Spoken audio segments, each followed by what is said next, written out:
Chicken নিয়ে নিয়েছি, এবার ওর মধ্যে দিয়ে দিচ্ছি দই, দেব আদা বাটা,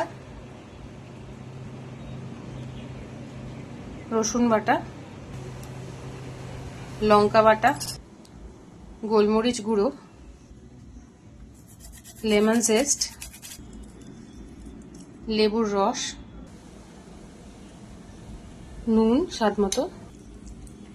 সবকিছুকে ভালো করে আমরা মাখিয়ে আর ম্যারিনেট করতে রেখে দেবো 2 ঘন্টা। আজকে আমরা করব অয়েল ফ্রি রান্না, সেই জন্য তেল ছাড়াই প্রথমে চিকেনটাকে আমরা সটে করে নেব।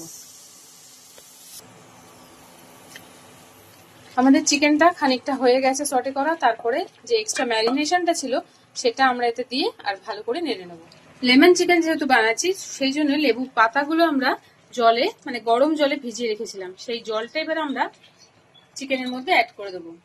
লেবু পাতাটাকে ওপর থেকে ছড়িয়ে দেবো। চিকেনটা আমাদের সেদ্ধ হয়ে গেছে, এরপর ওর ওপর থেকে আমরা ছড়িয়ে দেবো পেঁয়াজ কুচি, এরপর দিয়ে দেবো চেরা কাঁচা লঙ্কা, দিয়ে সব একসঙ্গে ভালো করে মিশিয়ে নেবো।